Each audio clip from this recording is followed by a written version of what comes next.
What is the best camera for beginners?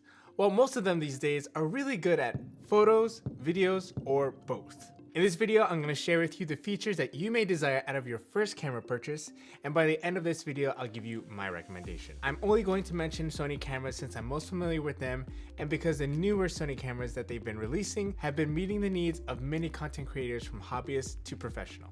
For photo needs, the Sony a6100 is a camera that I highly recommend to individuals who are starting out in photography.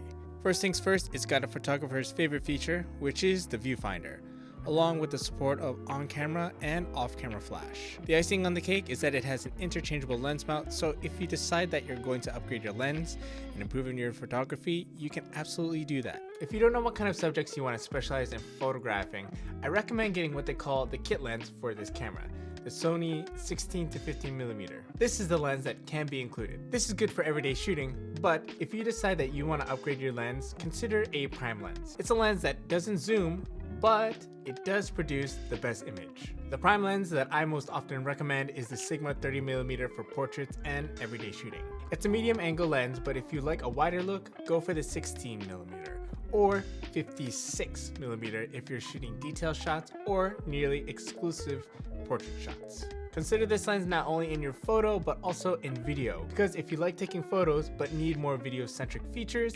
consider the Sony ZV-E10. It's one of the best cameras that you can have dedicated for video. It's got the flip screen, the microphone port, and the buttons itself make it easier for you to start shooting video. For $50 less than the Sony a6100, you're pretty much getting the same camera but trading a viewfinder for a fully articulating screen. If you can't decide and just want a camera that does both photo and video well, it's easy to point you to the Sony a6400 and 6600. Both of these cameras are similar to the a6100 in being able to take photos and videos. These cameras take on all the features and form factor of the a6100, but add a video feature found in the ZV-E10, which is the picture profiles.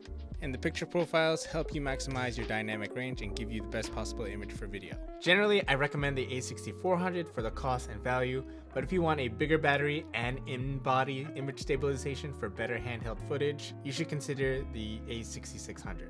Otherwise, put that money into a nicer lens that I mentioned earlier.